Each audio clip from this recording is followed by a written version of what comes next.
2일 후에 내가 보니 하늘에 열린 문이 있는데 내가 들은 바 처음에 내게 말하던 나팔 소리 같은 그 음성이 이르되 이리로 올라오라. 이후에 마땅히 일어날 일들을 내가 내게 보이리라 하시더라. 내가 곧 성령에 감동되었더니 보라, 하늘에 보좌를 베풀었고 그 보좌 위에 앉으신 이가 있는데 앉으신 이의 모양이 벽옷과 홍보석 같고 또 무지개가 있어 보좌에 둘렀는데 그 모양이 녹보석 같더라. 그 보좌에 둘려 24 보좌들이 있고 그 보좌들 위에 24 장로들이 흰옷을 입고 머리에 금관을 쓰고 앉았더라. 계시록 4장 1절로 4절 말씀입니다. 요한계시록은 내 본 것과 7별의 비밀과 7 촛대의 신비와 현재 교회에 있는 일들과 장차 일어날 일들에 대한 계시입니다. 요한은 열린 하늘문에서 이리로 올라오라는 음성에 하나님 보좌 앞으로 올려져 본 것을 기록한 것이 계시록 4장에서 22장의 내용입니다. 하나님 보좌에서 일어나고 있는 일들을 기록한 것이 계시록 4, 5장의 내용으로 어린 양이신 예수님을 찬양하는 모습과 재림 전에 일어날 일들에 대한 내용이 담긴 7인을 떼시는 분이 어린 양이신 예수님이심을 보았습니다. 하나님의 보좌에서는 모든 피조물들이 보좌에 앉으신 어린 양을 찬양하는 모습을 상세하게 기록하였는데 이것을 보여주신 것은 재림 후의 환란에 대한 재앙들을 보여주시기 위해서입니다. 하나님은 천지를 창조하실 때에 6째 날에 하나님의 형상대로 사람을 만드시고 보기에 심히 좋았다고 하신 것은 구원받은 모든 피조물이 어린 양이신 예수님을 찬양할 것을 미리 보시고 아시고 좋아하셨으며 요한을 통하여 스라천사와 24 장로와 만만 천천의 천사들까지 예수님을 찬양하는 모습을 보여주시고 재림 전에 징조들의 인을 떼실 분이 예수님이신 것을 보여주신 것입니다. 재림 전의 징조들은 마태복음 24장에서 예수님께서 하신 말씀을 사도 요한을 통하여 구체적으로 보여주신 것이 계시록 6장입니다. 첫째 인을 떼실 때에 흰말 탄자가 활을 가지고 면류관을 받고 이기고 또 이기려고 하는 모습을 보여주신 것은 많은 사람이 예수의 이름으로 와서 나는 그리스도라 하여 많은 사람을 미혹하는 거짓 그리스도를 의미합니다. 이미 온 세상에 가득한 종교다원주의입니다. 이것은 바티칸 2차 공의회 때 종교다원주의를 인정하였으며 예수님께서 감람산 설교에서 세상 끝의 징조에 대하여 하신 말씀을 이미 정해진 하나님의 계획을 요한에게 보여주신 것입니다. 여기서 흰말 탄자는 사람의 미혹으로 종교다원주의입니다. 두 번째 인을 떼실 때에 붉은 말을 탄 자가 땅에 화평을 제하여 버리고 서로 죽이게 하고 또 큰 칼을 받았다는 것은 난리와 난리의 소문으로 전쟁이 일어나게 되어 화평을 제하고 많은 사람을 죽이는 일이 일어난다는 것입니다. 세 번째 인을 떼실 때에 검은 말 탄 자가 손에 저울을 가졌는데 한 데나리온의 밀 한 대요, 한 데나리온의 보리 석 대가 되는데 감람류와 포도주는 해치지 말라는 사건은 곳곳에 기근과 지진이 일어나게 되는 사건입니다. 이 일은 세계적으로 일어나고 있으며 이때 하나님의 자녀들은 보호를 받게 될 것입니다. 네 번째 인을 떼실 때에 청황색 말이 나오는데 그 말 탄 자의 이름은 사망이니 음부가 그 뒤를 따르게 되어 땅 4분의 1의 권세를 얻어 검과 흉령과 사망과 땅의 짐승들로서 죽이는 일이 일어나는 것은 이슬람 국가와 관련이 있으며 땅의 4분의 1을 죽일 권세를 가진 자가 될 것입니다. 이들을 통하여 전쟁과 기근과 전염병으로 땅의 4분의 1이 죽게 되는 일이 일어나게 됩니다. 많은 사람이 죽어가고 있는 것을 이미 보고 있습니다. 다섯째 인을 떼실 때에 하나님의 말씀과 그들이 가진 증거로 죽임을 당한 순교자들의 영혼들이 제단 아래에서 우리 피를 갚아주시기를 큰소리로 부르짖는 그들에게 잠시 동안 쉬되 순교자들의 수가 차기까지 기다리라는 모습을 보여주셨습니다. 이슬람을 통하여 많은 크리스찬이 죽는 순교자들이 나오게 될 것이며, 이슬람이 나쁘게 구는 것은 예수님의 계획이며 재림의 징조입니다.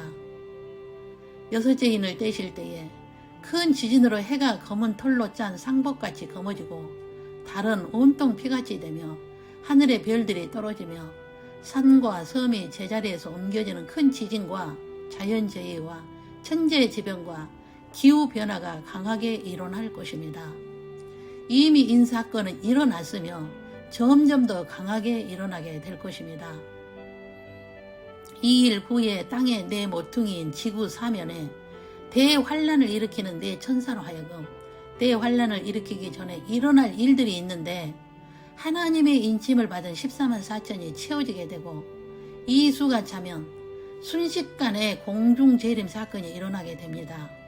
들림 받는 자들은 나팔 재앙의 환란이 일어나기 직전에 공중으로 들림받아 공중에서 보좌 앞과 어린 양 앞에 서서 큰 소리로 구원하심의 보좌에 앉으신 우리 하나님과 어린 양에게 있도다는 경배와 찬양을 하게 되는 모습을 요한에게 보여주신 것입니다. 이들은 하나님의 보좌 앞에 있고 밤낮 하나님을 섬기며 다시는 줄이지도 아니하고 목마르지도 아니하고 해나 아무 뜨거운 기운의 상함을 받지 않으며 생명수 샘으로 인도함을 받아 모든 눈물을 씻어주시는 은혜를 입게 됩니다. 이 순간이 이 세상 6천년의 역사 가운데 가장 하이라이트가 될 것입니다.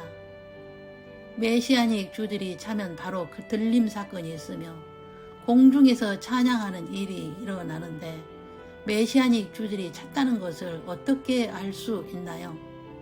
제3성전이 지어지고 그곳에서 멸망에 가증한 것들이 제사를 드리게 되는 것으로 알 수 있다고 마태복음 24장 15절에서 말씀합니다. 3차 전쟁은 들림 사건이 일어난 후에 일어나게 될 것입니다. 지금 아무리 핵을 운운해도 하나님의 때가 되면 평화협정을 맺고 제3성전이 지어지고 종교통합으로 제3성전에서 제사를 드리게 된 후에 이 땅에 환란의 바람이 일어나게 될 것입니다. 그 환란의 바람이 계시록 8장에서 18장의 내용이며, 환란이 끝나면 공중 혼인잔치가 있으며 공중 혼인잔치를 마치고 지상 재림하여 천년왕국에 들어가게 됩니다. 천년왕국이 끝나면 백보자 심판이 있은 후에 영원한 새하늘과 새 땅인 천국에서의 영원한 삶을 살게 됩니다. 이것이 하나님의 시나리오입니다. 재림을 기다리는 기도가 잦고 들림 사건이 있은 후에 7년 환란이 시작되게 된다고 계시록 8장 5절에서 말씀하며, 그것은 첫째 나팔을 불기 시작하면서이며 들림 받지 못한 자들은 환란에 들어가게 됩니다. 세계 3차 전쟁으로 시작되는 내용으로 7년 동안의 환란은 상상할 수 없는 창세로부터 지금까지 없었던 큰 환란의 날들이 될 것입니다. 이 세상 7천년의 모든 역사는 이미 창세전의 삼위 하나님의 계획이라는 것을 우리는 성경을 통하여 알게 되었습니다. 이 세상의 역사는 예수님의 장중에서 이루어지고 있으며 이미 정해진 시나리오라는 것입니다. 예수님은 알파와 오메가요, 처음과 마지막이요, 시작과 마침이십니다. 처음 천지를 창조하실 때에 이미 마지막까지 계획하셨으며 그 계획대로 이루어가고 계시며, 우리는 마침의 시간에 살고 있다는 것을 알게 된 이상 마음대로 살 수 없다는 것입니다. 이 세상의 문을 닫을 시간이 되었는데 이 세상을 낙원화하고 신세계를 만들어 이 세상에서 영원히 살고자 하는 것처럼 어리석은 사람이 없을 것입니다. 종교다원주의하러 이 세상 낙원화를 이루고자 하는 것은 하나님의 계획을 대적하는 것이요, 사단에게 속는 것입니다.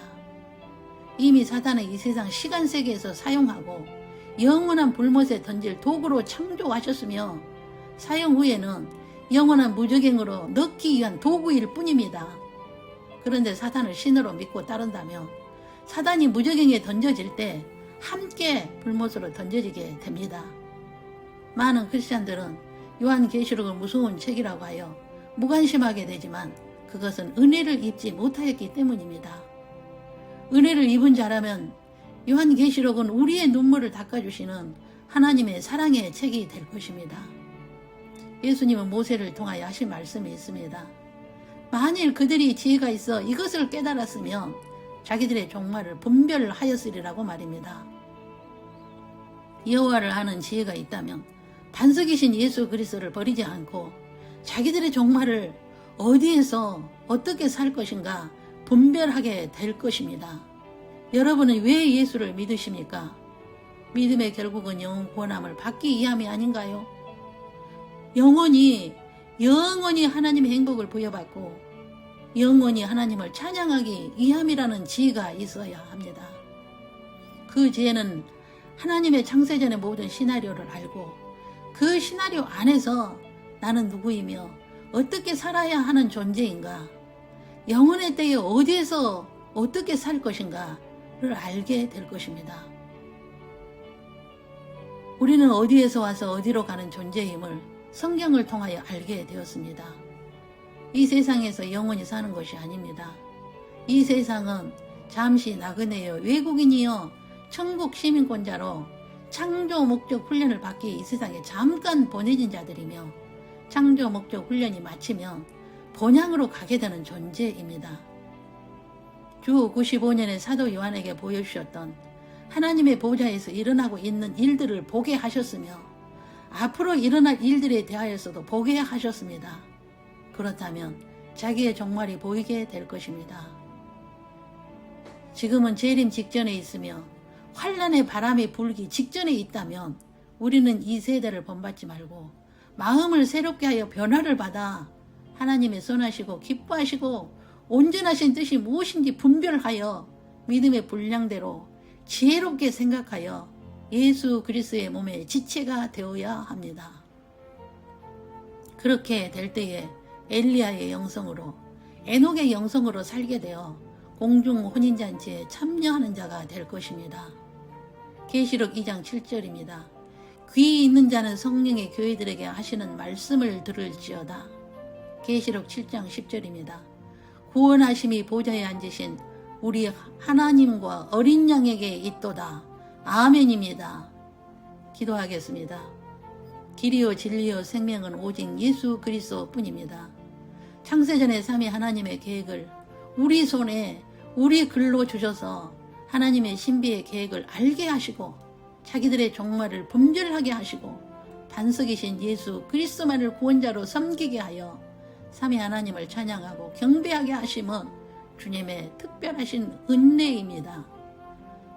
우리는 말로 할 수 없는 큰 은혜를 입었사오니 은혜가 끝까지 은혜되게 하겠습니다.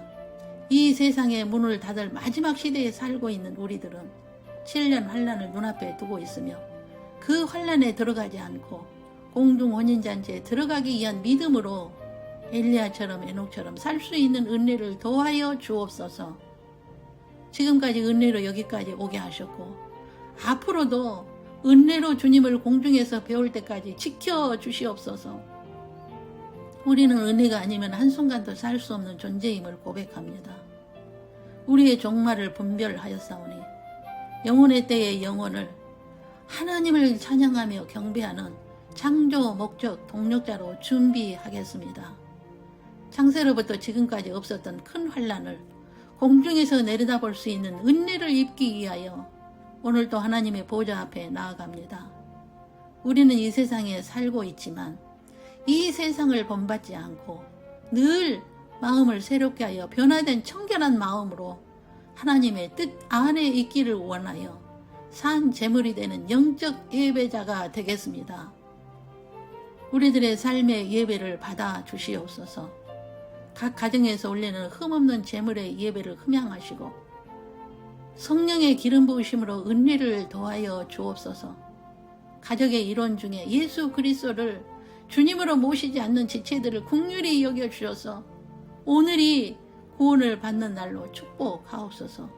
주 예수를 믿으라. 그리하면 너와 내 집이 구원을 받으리라. 주의 말씀을 집의 모든 사람이 받게 하옵소서. 그래야 모든 가족의 일원이 환난을 겪지 않는 구원까지 얻게 하옵소서. 주 예수 그리스도 이름으로 기도 올립니다. 아멘.